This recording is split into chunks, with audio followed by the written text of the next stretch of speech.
Good afternoon to all of you. I am Sloane from Meena Medical College and I study in BSc 4th year, and today I am here to demonstrate the procedure hand washing in front of you all. First of all, we will learn about hand washing. What is hand washing? What is the definition of hand washing? Hand washing is the vigorous rubbing of the hands with the help of soap and thereafter which is followed by rinsing it off with the running tap water. Hand washing क्या होता है? Hand washing एक ऐसी process है, ऐसी प्रक्रिया है जिसके अंदर हम हाथों को अच्छे से सोप के साथ रब करते हैं और उसके बाद अच्छे से उसको पानी के साथ रिंस इट ऑफ कर देते हैं. उसके बाद इसके आ जाते हैं आर्टिकल्स. इसके अंदर हमें 3 आर्टिकल्स की मेनली जरूरत होती है. First of all we need the soap और the hand wash. We will need any of the liquid soap और the other soaps which are available in the market, and we need the tap which will have the running tap water, and the towel. We will need any of the hand towel or the paper towels which are available in the market. Thereafter, what are the purposes of hand washing? Hand washing के अंदर हमें क्या होता है कि कोई भी contamination से हमें प्रिवेंट करना है, या तो पेशेंट को प्रिवेंट करना है या नर्सिंग पर्सनल को प्रिवेंट करना है. जब भी हम हैंड वॉशिंग कर लेंगे उसके बाद हमारे hands free of any of micro organism है और कोई किसी भी तरह की डर्ट उसके ऊपर प्रेजेंट नहीं है, जिसकी वजह से हमारे हाथ किसी भी तरीके का इन्फेक्शन हमारे पेशेंट को ट्रांसमिट नहीं करेंगे.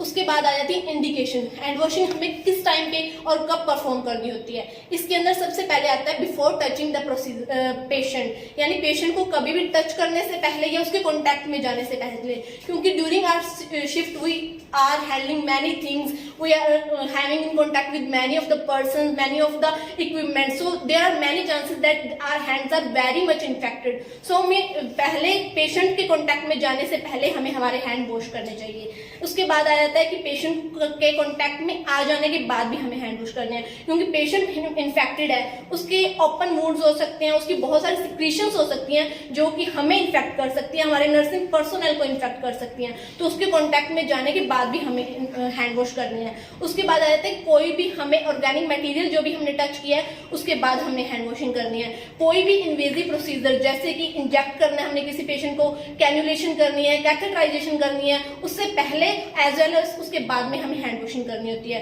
उसके बाद आ जाते हैं किसी भी तरीके का इक्विपमेंट जो हमने टच किया है, आइदर इट इज इन्फेक्टेड और नॉट इन्फेक्टेड, हमें उसके बाद हैंड वॉशिंग करनी ही चाहिए ताकि हम खुद को किसी भी टाइप के इन्फेक्शन से प्रिवेंट कर सकें. Thereafter what are the steps of hand washing.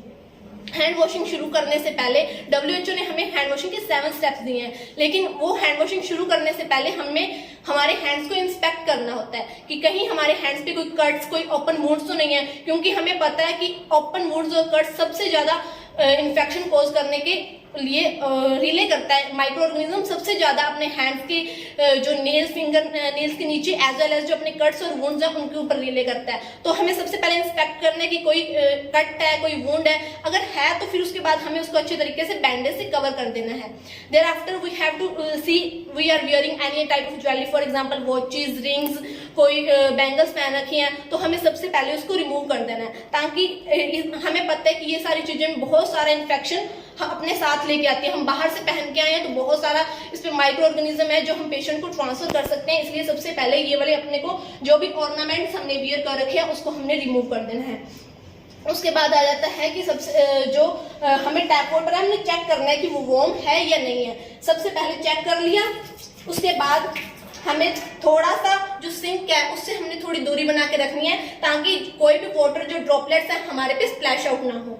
Faucet को ऑन किया एंड उसके बाद हमने हमारी एल्बोज है उनको अपवर्ड रखना है और जो हैंड्स है उनको डाउनवर्ड रखना है, एज वेल एज जो रिस्ट है उसको भी डाउनवर्ड रखना है ताकि जो ड्रॉपलेट्स है हमारे ऊपर ना आए.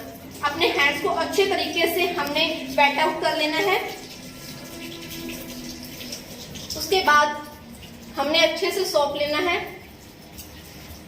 और अच्छे तरीके से अपने हैंड्स को रब करना है ताकि हैंड्स के ऊपर अच्छे तरीके से लेदर बन जाए. देयर आफ्टर जो WHO ने हमें 7 स्टेप्स दिए हैं उनमें 7 स्टेप्स के अंदर आ जाता है first of all is palm to palm.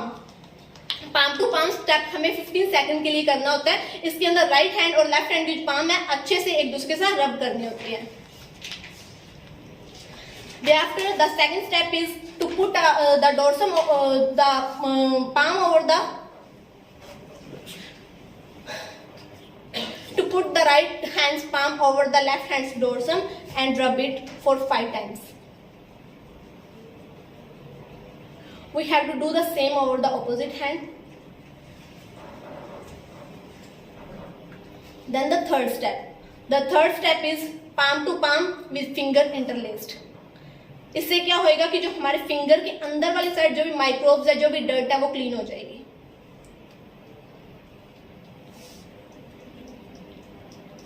इसके बाद फोर्थ स्टेप इज इंटरलॉकिंग. इसमें हमने जो फिंगर्स की बैक साइड है वो क्लीन करनी होती है दूसरे हैंड के पाम के साथ.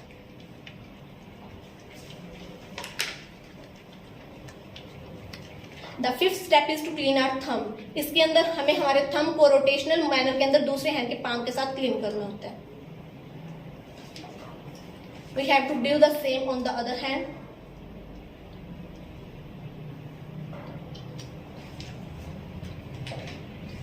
The last step is to clean our finger tips.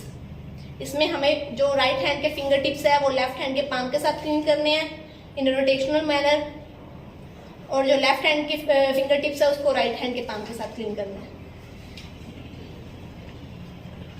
And the last step is to rinse it of.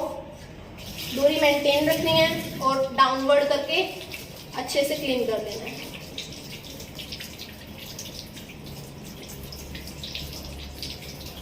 We have to off the faucet. हमें हमारे हैंड्स को यूज नहीं करना है क्योंकि अब ये क्लीन है एकदम, और हम हमारी एल्बो से इसको क्लीन ऑफ कर सकते हैं. Thereafter we have to dry our hand with the towel. We can use the paper towel or the bathroom towel. And now this towel is infected, so we can send it to the CSSD, Central Sterile Department, so that it can be cleaned. Thank you.